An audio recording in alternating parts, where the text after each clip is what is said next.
That's right, Rip City. Tonight, your Trailblazers are victorious going into Miami and getting a little bit of revenge against the Miami Heat, grabbing a 116 to 107 victory down in snowy Florida.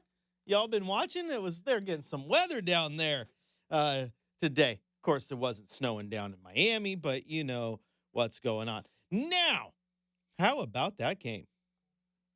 How about that game? The Blazers, they played pretty well in this one. Biggest lead of the night, 27 points. And it took all 27 of those, quite frankly, to hold on to it late because, you know, Vince Lombardi once famously said that the Green Bay Packers never lost a game, they only ran out of time. Well, you know what? I don't know if Miami lost this game. I think they ran out of time because they had found their mojo and it had almost slipped away, right? And Miami was making a run and it was down to 7 points and you're like, "Oh man, they're going to let it go. Portland's going to let it go." But again, they had a 27-point lead, so they had points to work with, and that ended up being the difference, quite frankly, because that allowed them to hold on. I think the Blazers, by the end of this thing, were gassed. They were a little bit tired. You look at the starters, every single one of them. I mean, Denny Avdia, almost 40 minutes. Jeremy Grant, 34 minutes. DeAndre Ayton, 34 minutes. Anthony Simons, 34 minutes. Scoot Henderson, 34 minutes. I mean, they were working them, man. I think by the end, when Miami came in and started making them run, making a push, that mattered. The fresh legs that Miami had. Only three players for Miami played over 34 minutes. Jovic, excuse me. I mean, his name is so close. It's right there. And then Khalil Ware and Duncan Robinson. So Miami, again, they made the push, but Portland got the victory. My wife was cracking up. She's texting me. I don't know why. I didn't see my text. I was locked into the game, but she's like, "Can we just have like a 20-point mercy rule?" Like she wanted the game to end early because she's a sweetheart. But nope, that's not what happens. You got to play it all the way through. And the Blazers, they did. They picked up the victory. Now let's take a look at the box score. Looking on the Miami Heat side of things, Jimmy Butler had 13 points, 8 assists in this one, 10 rebounds, 12 points from Bam Adebayo.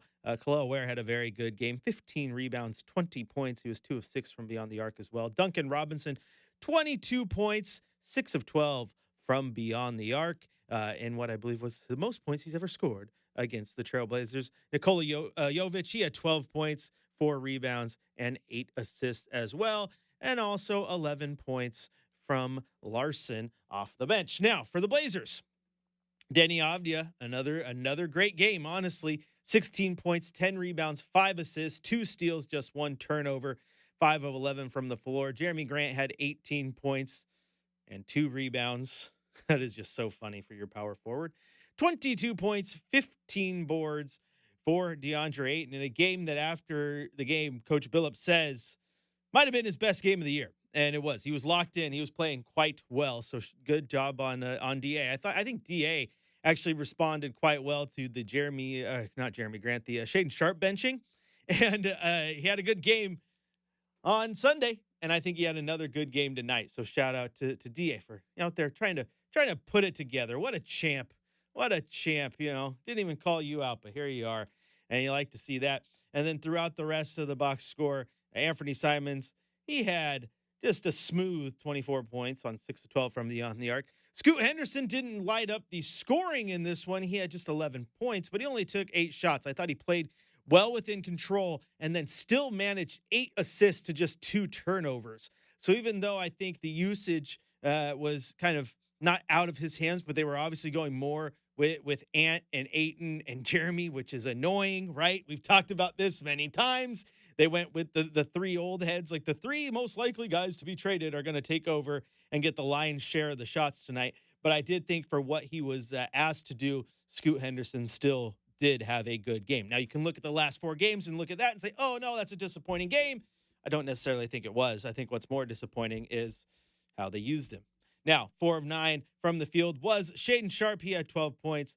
Delano Banton had 11 points. Robert Williams had just 2 points, 4 rebounds in 14 minutes of action. Again, the biggest lead for the Blazers was 27 points. There was 3 lead changes.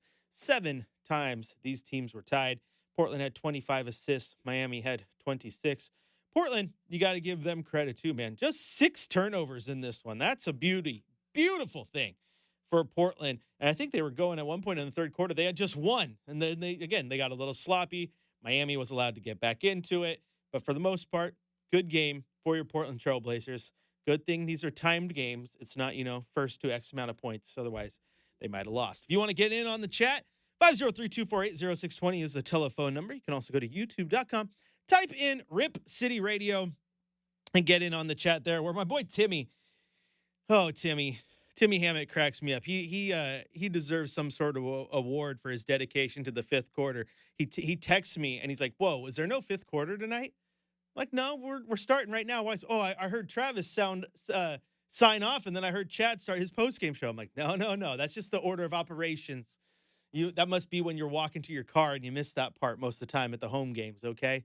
Don't worry. The fifth quarter's right here, baby. We're ready to go. Also, Dog Catcher does a pretty good job, Brenden, of throwing in some like one-liners. And I think this is obviously in reference to the Blazers winning 2 in a row when they should be tanking. He says that the Cooper flag, at half-mast now. Well played, Dog Catcher. Well played. And again, if you want to get in on the chat, get over there to YouTube. And it is an interesting little chat that we always have going on there. And then an interesting game too. Like Jimmy Butler going through 26 minutes. He's the big topic in the chat right now. Just a powder, right? Like Jimmy Butler is just interesting. A very good basketball player. And it's funny, you watch like the show Starting Five on Netflix, and again, he comes across as the character we all know he is, but then gosh, he just sits there and he pouts his way out of town, man. It's wild. Like you want out of Miami? Why? Because they're not using you right, because they're trying to develop their young guys too, and they're still being competitive. Come on now. Also, like, just on that, Chris, how can anyone like want out of Miami asking for a friend? Like, just like if I was making, $40-some million and I was in one of maybe, you've been to Miami, obviously, Chris. What, top 5 NBAs, far as the things outside of basketball? And that doesn't make Jimmy Butler happy. This is the guy who blew it up in Chicago, blew it up in Minnesota. I guess didn't really blow it up in Philly. Didn't really blow it up, but he worked his way out. Yeah, they didn't choose him in Philly. I think he had some issues with Embiid and others. So, yeah. But at the same token, I don't know. As I said in the chat, I'm not too keen on Jimmy Butler in his twilight years. But that being said, took the Heat to the finals, during the bubble year. He did, but Brenden, he can ball. It's still the nonsense. If you were the problem at stop A, you were the problem at stop B. You may not have been the problem, but you still had problems at stop C, and now at stop D, you're the problem and you want out? Yeah. Maybe the stops weren't the problem. Yeah. Yeah, it's true. And, I've said for about a week now, because it was interesting, because Miami was just here and we were just talking about this. And, Chris, I remember making a comment to you at Moda Center, like, Jimmy Butler will be back playing for the Heat. Why? Because Pat Riley doesn't lose negotiations. And sure enough, Jimmy Butler's back out there for the Heat. Yeah. I don't think they would acquiesce and just trade him just to trade him. No, I think Pat Riley will dig his heels in for better or worse, right? And so we'll see what happens there. Everyone's automatically going in on the Phoenix thing. I think that again, we've talked about it here. There is so many moving parts with the new CBA. It's not as easy as it used to be to just call Team X and say, okay, deal's done, here we go. So we'll see. But it is funny, like as Oliver Maroney, friend of the show, who was on courtside with me last night, chimes in. He's like, yeah, also the state tax thing in Florida. Why do you want to leave that? No kidding, man. I'm just saying, Florida's what, the second most populous state? Second or third, right there with California. So that is like such a random bit of trivia that you of all people would know. Like you are the. Do you remember the random trivia guy? I got to give a shout out to Justin Myers, who coined this a while back for me. Chris, are you familiar with Florida Stanley from The Office? Oh, yeah. Yeah, that's basically Brenden in a nutshell. Florida? Ooh, ice pop. Yeah. Just kidding. But no, Florida's nice, man. I've been there once. I've been there once for. Whenever I say I've been somewhere for a Blazer game, there is a 98% chance it was because I was on the only place I think I've been to travel wise that wasn't for a Blazer game was like, and Seattle doesn't count. Like that's like your neighbor, right? Let's see. I've been to, been to LA to go to Disneyland. Nice. And then I've gone to vacation in Hawaii.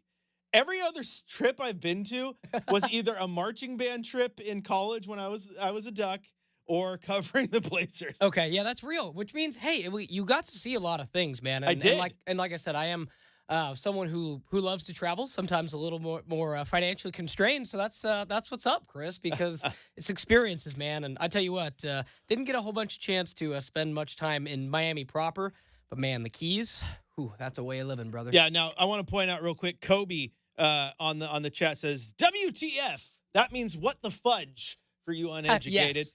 Why is Denny why is there a Denny Avdia to the Suns trade rumor? And he said, "What the fudge again?" I'm sure the Suns would love to trade for him. Because it's a rumor, Kobe. It is that time of year. Remember, don't trust 75% of the stuff you see on the internet. That goes not just for NBA trade rumors, but this is the time of year where you start seeing. You got to watch how things are phrased, right? Phoenix has contacted Portland and has shown interest in Denny Avdia. Yeah, I'm sure they have, and I'm sure every other GM has too, because that's how this works. That's how negotiations work. Do you think Joe Cronin is just sitting in his office, sitting on his hands, just going, just staring at the phone, going, how come nobody's called me yet? I really wish someone would call me. I kind of want to make a trade, but nobody's calling me. No, he's calling everyone. They're sending emails. They're sending texts. They're making phone calls. Every GM is, hey, I'm on the phone. Hey, okay, yeah, hold on. Got someone calling me. And you grab your second phone because they probably got 10 of them.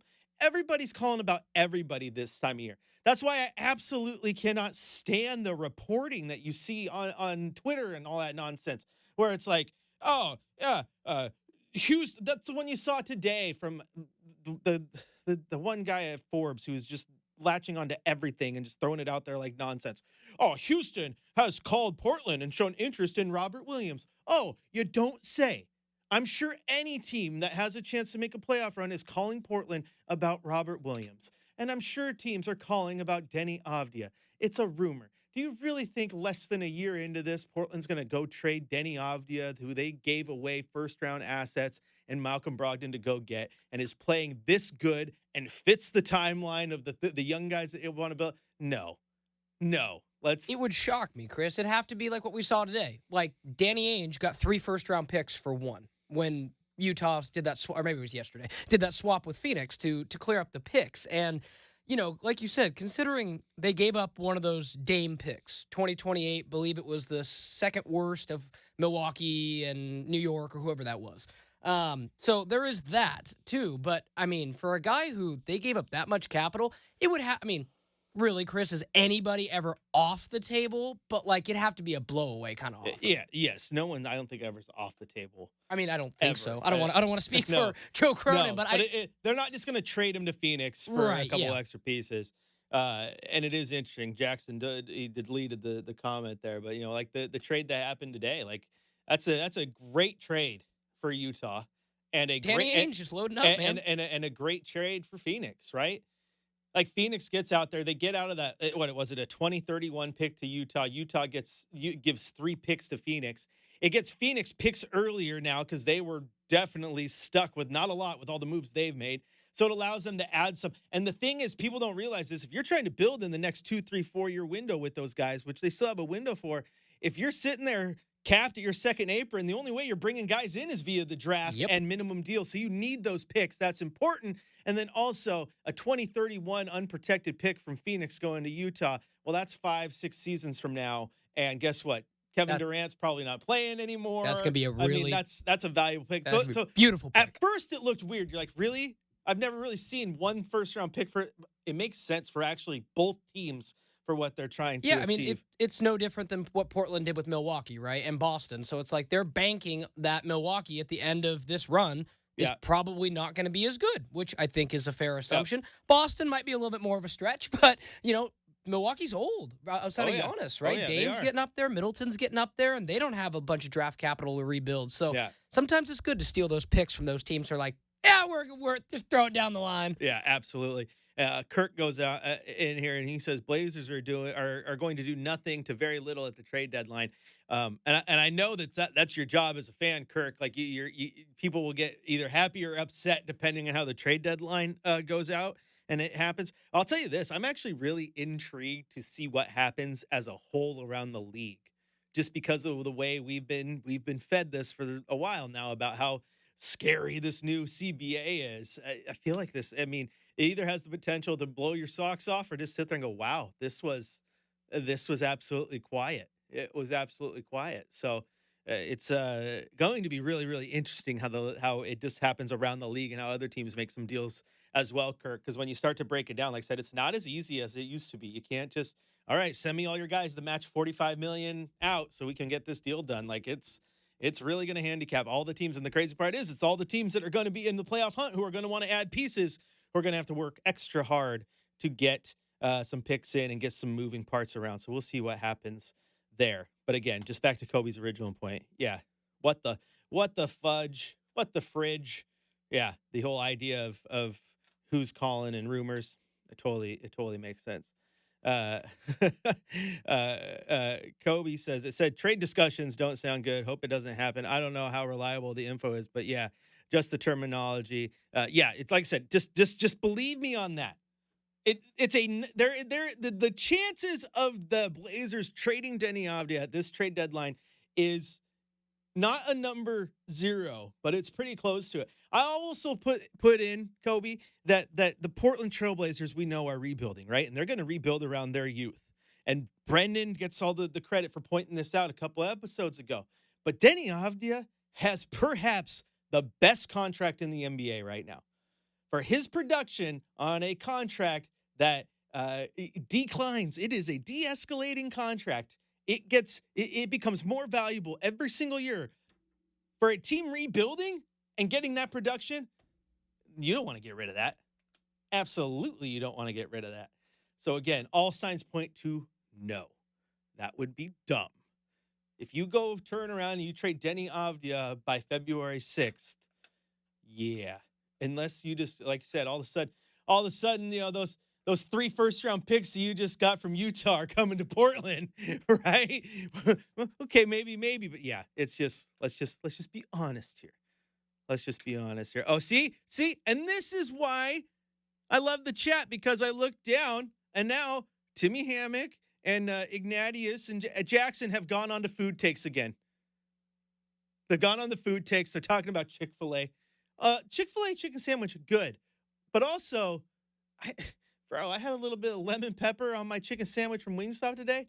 Money. Also, very good chicken sandwich. Underrated, Shake Shack. Shake Shack has a good chicken sandwich. So if you're ever, downtown Portland, there's one over there in Bridgeport too. They got a good chicken sandwich. Wouldn't be the 5th quarter without getting hungry. That's just what this is. Like we need, okay, timeout, bing. Remember how we got a way about making money here? We definitely need to start talking to Taco Bell, because we need to bring back the 4th meal. We need to have a 4th meal on the 5th quarter, Brenden. We need some sponsorships done. Okay, we're going to take a break because I have to email our sales team, Brenden. We can work on that. We got to get on that. If you want to join the conversation, 503-248-0620 is the telephone number. Of course, youtube.com. Type in Rip City Radio. You can get in on the chat as well. Chris Burkhardt here with you, joined by Brenden Slaughter. I'm sorry, Ignatius. I got to take the breaks. Contractually obligated. All right, but I'll talk to you in just a few minutes. Don't go anywhere. Chris Burkhardt here, Brenden Slaughter on the other side of the glass. This is the 5th quarter presented by Coors Light on your home of the Trailblazers, Rip City Radio 620.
It's time for the fifth quarter shot of the night on your home of the Portland Trailblazers, 620 Rip City Radio.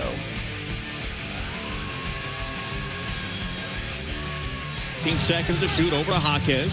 Screen comes to the right, slides into the traffic, knocked away by Scoot. Here's Sharp on the open floor against Jaquez. The drive step through, the finger roll, and count it. And the Blazers lead 84-63. It's time.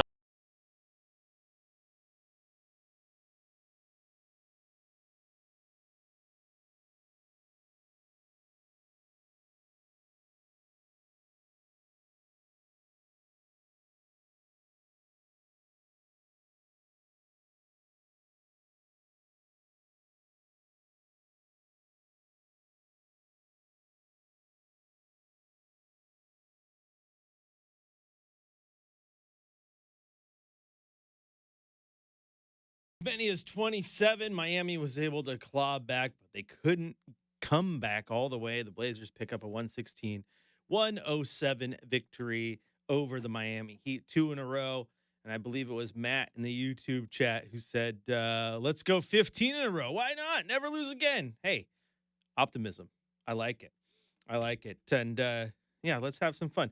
Shout out to my wife who's listening to me now at the moment, because I just answered her phone call and just put my phone on the desk because I'm live on air. This is what this is about. Hold tight there, babe. I'll get right back to you. I'm being ornery. She's either gonna love me or hate me. Mostly gonna be love. I'm pretty sure that's where we're at. But some funny takes though in the YouTube comments. Timmy says he loves his Buffalo Wild Wings. He told me this the other day too. And then he's giving us the 4-1-1.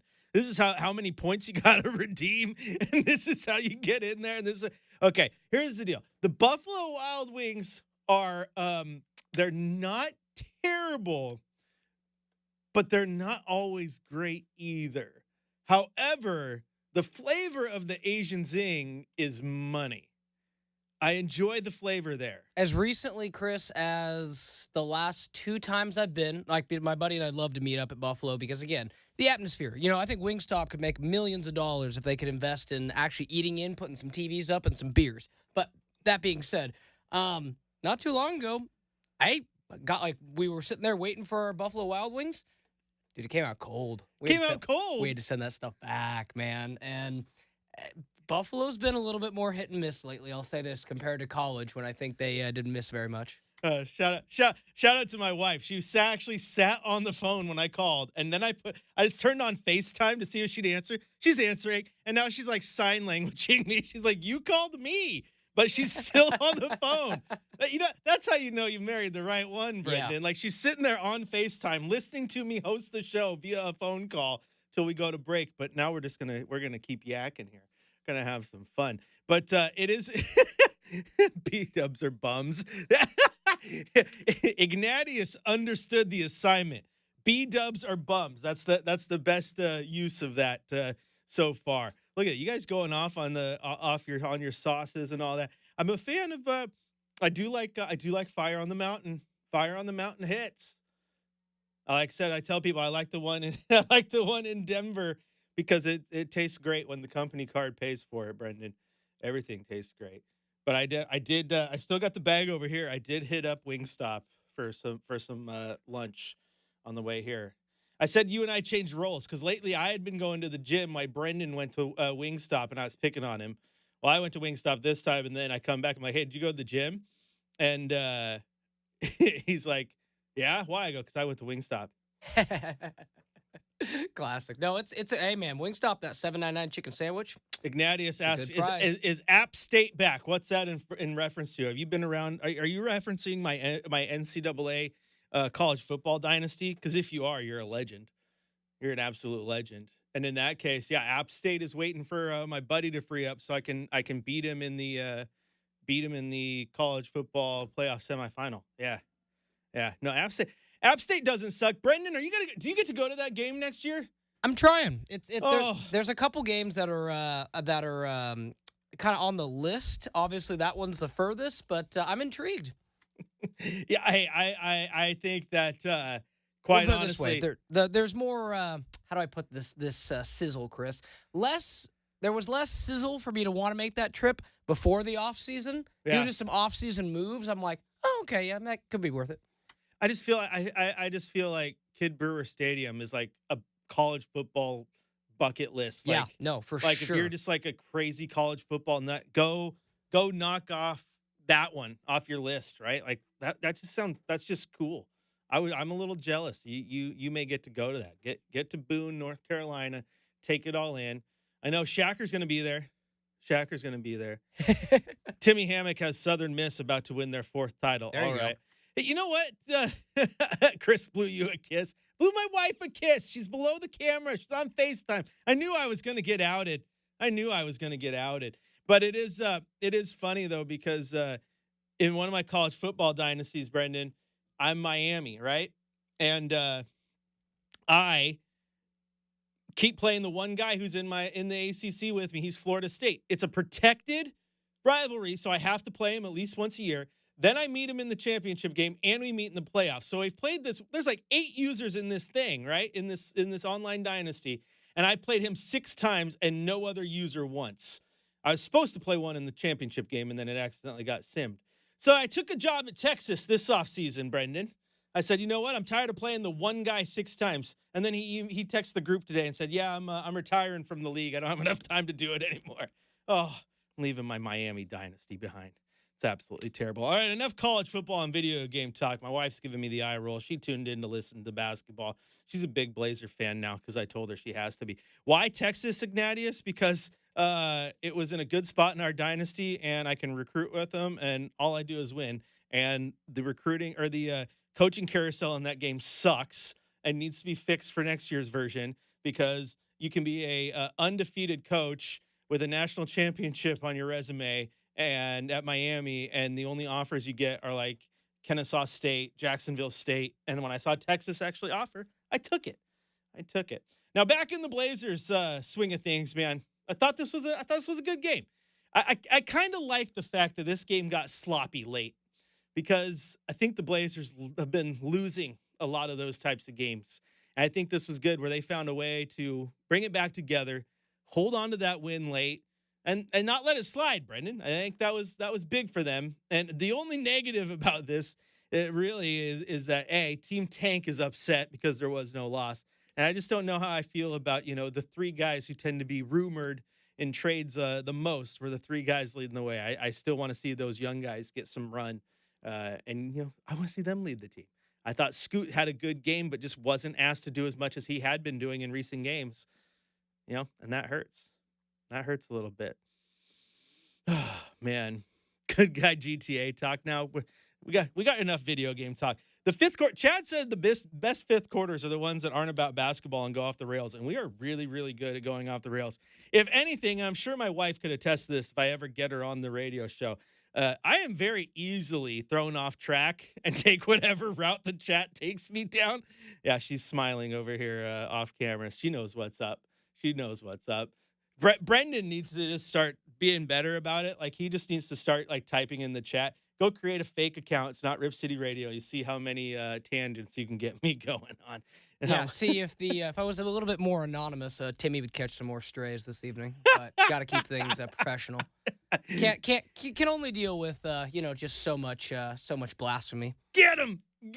All right, we're gonna take a quick break here because I need a break from you guys. You guys were running me crazy. That telephone number, once again, 503-248-0620. And, of course, youtube.com, type in Rip City Radio 620. We'll pop right up. Timmy, Ignatius, Kobe, Rosengrat. See, what happened is Ignatius said, I'm just dying over here. He said B-Dubs is a bum. And then people were like, well, Rosengrat needs to get in here. And it's like, Joe Hendry, like we said, say his name and he appears and he pops right in.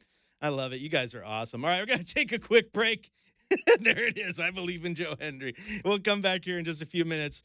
This is the 5th quarter presented by Coors Light on your home of the Blazers, Rip City Radio 620.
For the latest on tonight's game, we head to the Coach's Corner with Chauncey Billups.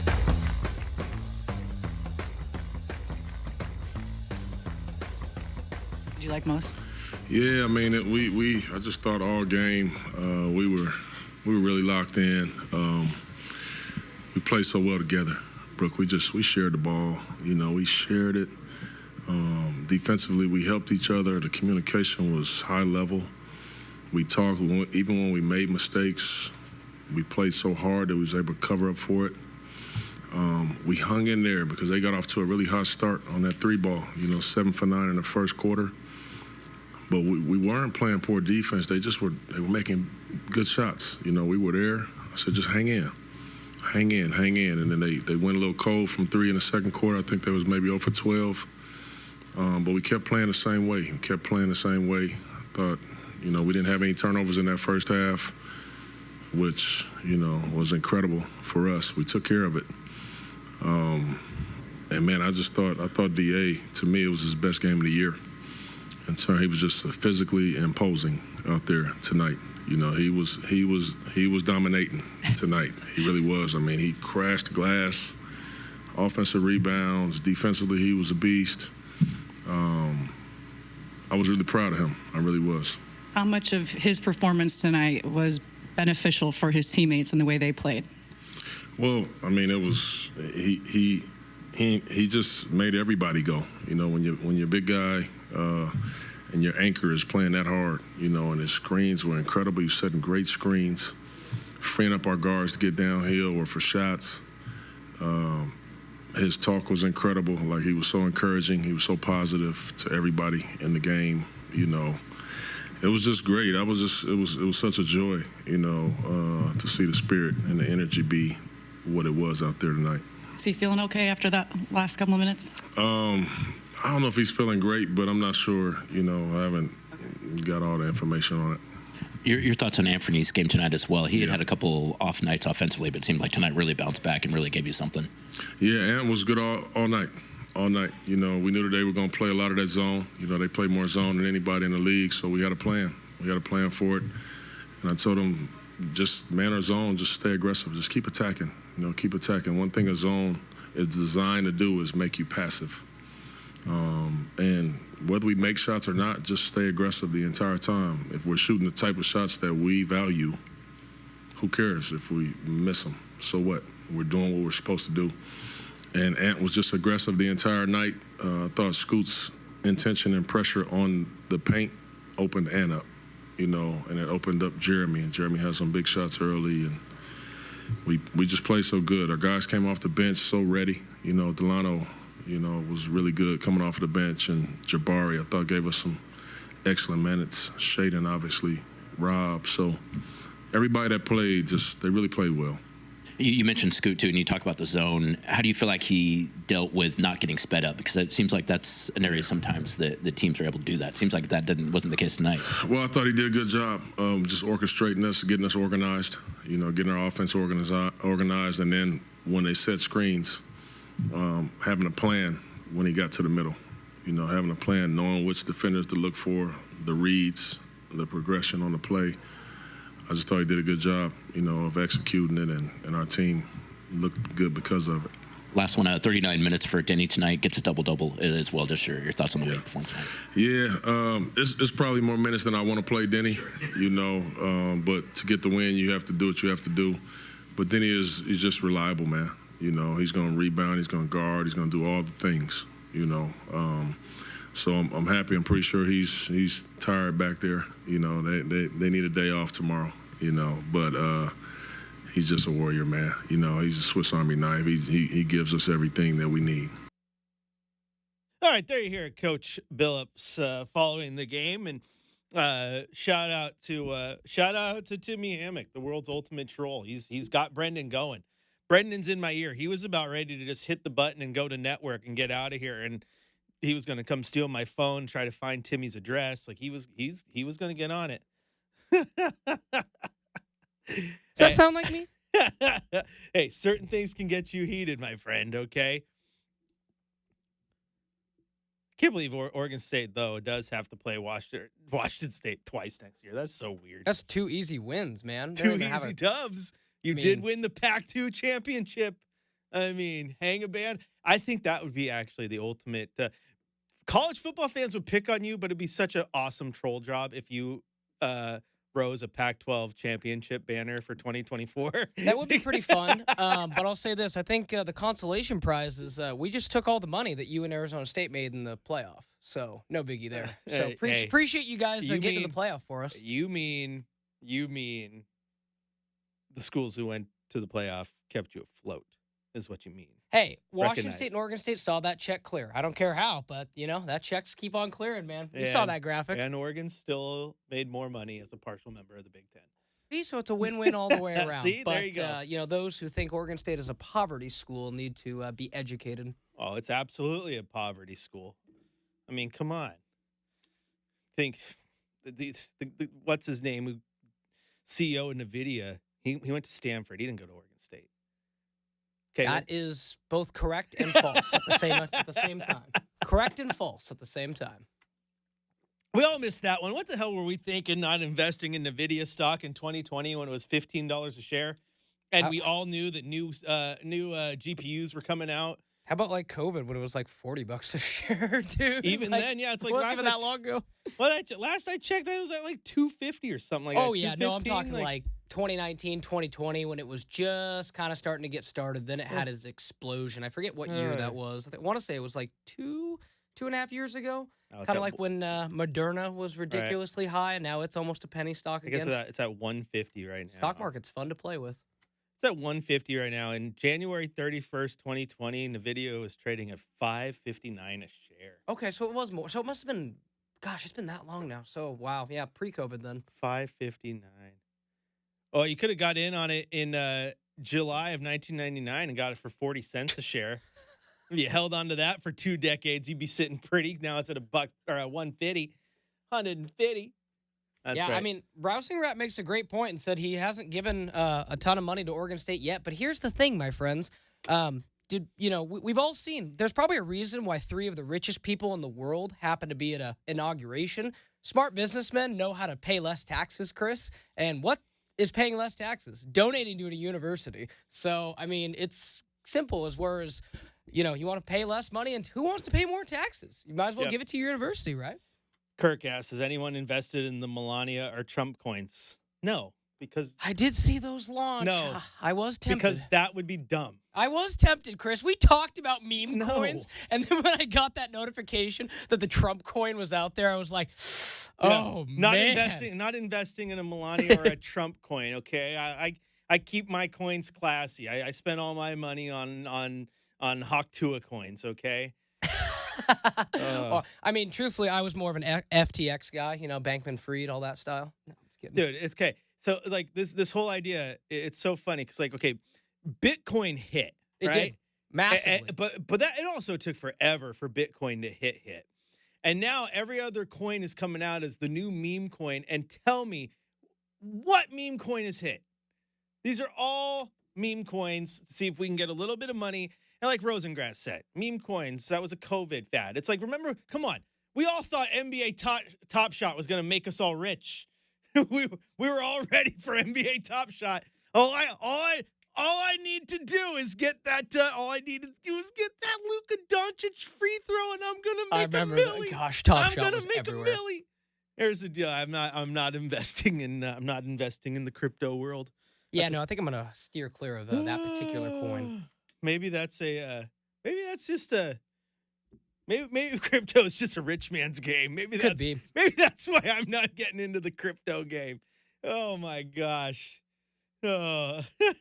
Rosencrantz says Top Shot was a joke, but it's fun. We all thought it was gonna make us money. Come on. All the people, oh, dude, drop tomorrow. Gotta get in line. I gotta get in line to spend my real life money on this highlight that I can watch on Twitter that they convinced me I needed to pay for to own it. What are we talking about? We all fell for it. Hook, line, and sinker. Oh, it cracks me up. It cracks me up. Now, if you invested in Melania or Trump coin, Kirk, more power to you. You do what you want with your money. My money, I'm invested in my Wingstop lunch instead because it was good. Oh yeah. That's funny. See the chat, this chat, man, off the rails all the time. Rip City Radio is still chiming in on our chat there, still going in on the Oregon State talk. Timmy's got him tilted. Timmy Hammock's got Brenden It's not tilted. It's triggered now. So you better be watching out, Timmy. You better be watching out, man. Next time I see you, Hey, but why? Come on, hey, you need to get Jensen to give you some of his money, okay? It would change your program overnight. I mean, oh my gosh, when you're worth that much money, I mean, again, you and I have joked about it, Chris. It just shows how much more widely involved CPUs and these chips are. When I think Jensen Huang's net worth could buy Phil Knight a couple times over. I mean, it's insane. But that's the thing, okay? And I'm not. I know Timmy's trolling, but I'm not trying to throw shade on you. But like when everybody gets mad at Phil Knight and Duck fans, and the only reason they're good is because they have $1 billion donor and they have the richest donor in the world. Blah blah. Okay, you're not mad. You are not mad that Portland has Phil Knight. You're mad that Portland has a billionaire donor who actually wants to invest into the athletic department. That's why you're mad. You're not mad that Portland has a $1 billion backer because Jensen, like you said, his net worth $120 billion. $120 billion. Phil Knight's estimated net worth 33. So as you said, he can buy Phil Knight 4 times over. He just doesn't give money to the athletic department where he got his undergraduate degree. That's the difference. That's the difference. Y'all don't hate Phil Knight. You hate that Oregon has a $1 billion backer willing to spend some of that money. Man, think about that, though. Jensen could pay Phil Knight's entire net worth and give that to Oregon State University, and it would be a drop in the bucket to him. That's wild. It just, if it doesn't show that, like, the importance of computing chips as we move forward, cell phones, cars, I mean, just AI, right? I mean, it's the world is definitely changing before our eyes. That's for sure. I think we're going to see quite a bit go on with AI these next few years. Well, they're already talking about trying to invest in it. I hate AI. It's a slippery slope, but you know what? Here it is. Ignatius, is Chick-fil-A overpriced? Nah. I don't know. Is there a fast food place that isn't overpriced right now? The meal deal's coming back. I think fast food, Chris, is finally starting to get some, just self-awareness in the sense that, fast food's business model falls apart if people who are tight on their paycheck can't buy fast food. It's been that way recently, and that's why you see McDonald's with the meal deal, Wendy's with a 2 for $7. Yeah. It's like, yeah, because fast food can't be expensive, y'all. You know what? Just do the Lord's work and bring back the $5 footlong. Well, okay? I got to go out to Rousing Route again. Burgerville, that you got to know you're going to pay for that, man. Like, Burgerville is never going to be cheap, but it's quality. I don't mind spending money on good food. Burgerville is quality. I like Burgerville. One just opened over there in Wilsonville. I've hit it up a few times. It's good. Now that I'm older, though, and the money's coming out of my wallet, I understand why my mom always got mad that I always only wanted the halibut fish and chips. They're so good, man. They are so good. Remember I said everything tastes better when the company card pays for it? Yeah, well, everything tastes better when mom pays for it, too. Facts.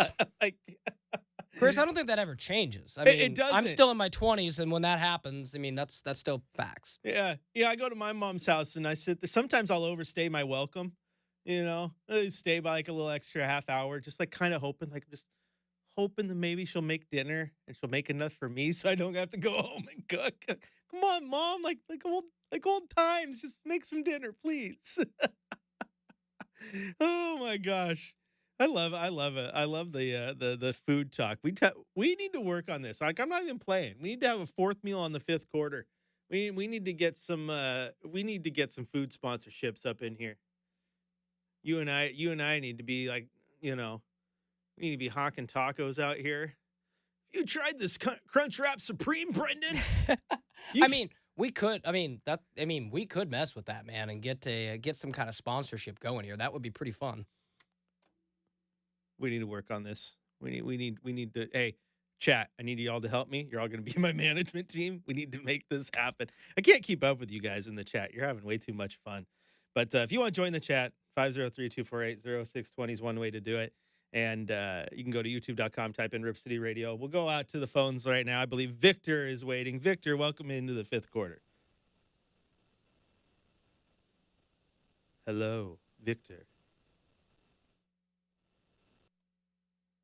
Never mind. We tried. Sometimes technology just doesn't want to happen. I think he's speaking to me. He's speaking to me to okay. Try again. I was gonna say he's speaking to me telepathically. I'm hearing Aunt. Do you hear me? Aunt Simon's. Oh, there it is. There he is. Ooh, now it's getting out. What's up, Victor? Hello. Hello. Hello. Hello. Victor, hello. Yeah. There you go. Welcome. Yeah, I'm here. You hear me? Oh, yeah. Okay. Well, about this game, after all, it was a really good game. It was. You know, one of the best games they played, and as far as the execution, I think that was one of the best games. I know they beat the Denver, a couple of months ago, but this one was even better than the Denver game. And you hear me? Oh, yeah. Yeah. Anyways, somebody might wonder. It looked like the Blazer, anytime that the coaches want or something happen, they can turn it on. They can turn it on. I mean, for example, last time they beat the Chicago, but the Miami is better than Chicago. Everybody can say that, with Jimmy Bucket and all of those guys. But I think looking at this game, to me, is like a politics. That means that anytime the Blazer wants to turn it on, they're able to. It wasn't just the luck. You cannot say, well, Blazer win the game because they were lucky. They played the game the right way, and everybody, double digit and so on. That means if the Blazer will turn it on, they want to turn it on, they can turn it on. So that means they can beat other good teams too. That's my opinion. I don't know about yours, but I think some politics play in the NBA too. They want to go, maybe they want to tank, for some reason, who knows. But looking, this game is, on the Miami court, I don't think Miami lost too many games in their court. I don't think the stats shows that. So that means, it's something that, we have to think about that. If the Blazers turns it on, they can turn it on at any given time, depending on the coaches and so on and so forth, Well, I mean, that's one thing. They can turn it on, but it's not going to lead to a lot of wins. I mean, they played good tonight. Absolutely, give them credit. But Miami was also without their number one scoring option, and it showed. Their best three-point shooter, and it showed. They went for a stretch there where they missed 18 three-pointers in a row, I think it was. Yeah, and Tyler Hero torched Portland in Portland 10 days ago. So all those things matter too. No, but Anderson hit a 6 3-pointer. And? Anderson from the Miami. He hit 6 3-pointer. Robinson. Uh-huh.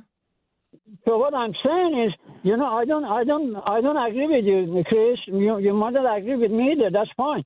But between Robinson and Hero, if Hero was there and Robinson was there, they have to share the ball.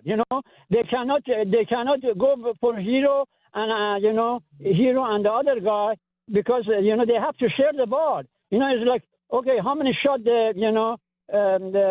Simon did. Simon did 50%, but he didn't have all the shots. He passed a lot of. He has to share the ball.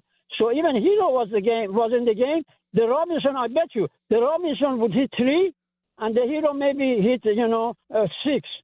So they still going to lose. So I don't agree with you, Chris. How do you? Okay. You don't agree that it didn't impact the Miami Heat that their number one scorer didn't play. Like that's lunacy. Duncan Robinson averages. I'm not you, Chris. No, okay, we're gonna mute you there. Don't talk over me, Victor. You keep doing that every time you call in and get mad at me. No, don't do that. Okay, Duncan Robinson. He's a good player. I like Duncan Robinson. Very good as a rotational guy. Duncan Robinson averages 10.7 points per game, Victor.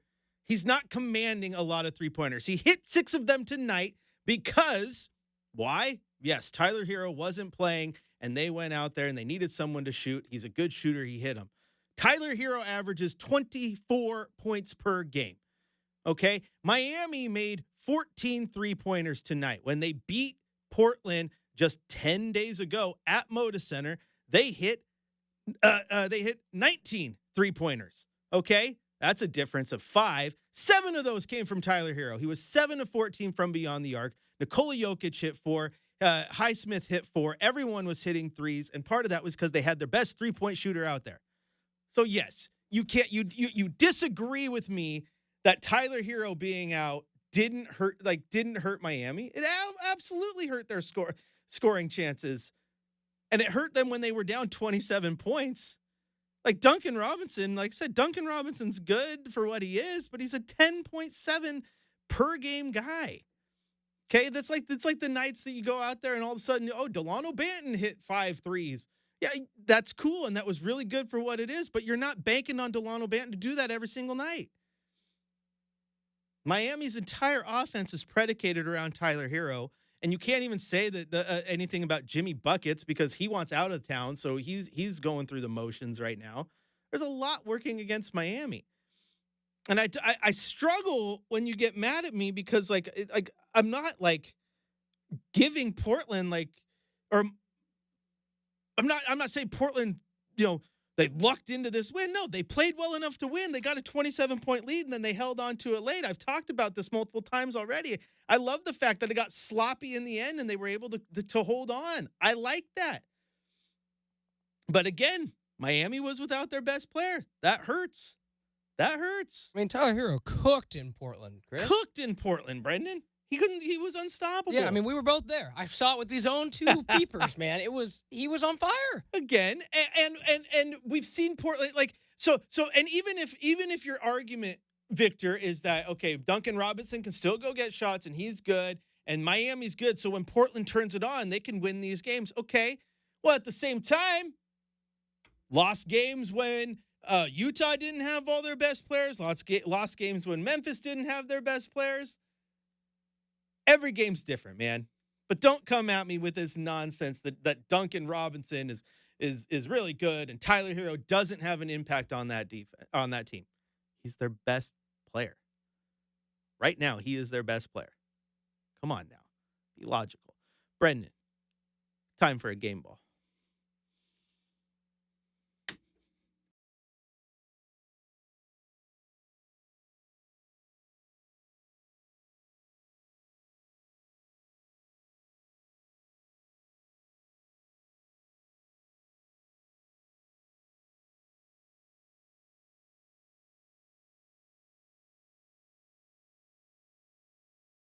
Gosh, I'm gonna give the game ball out to Anthony Simons. Quite honestly, I like the bounce back. I like the 24 points.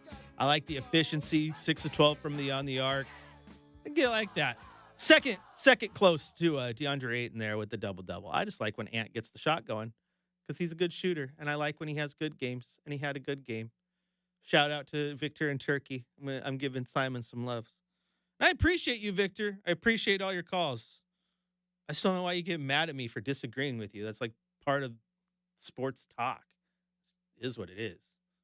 Also, Tyler Hero is really good. He's really good.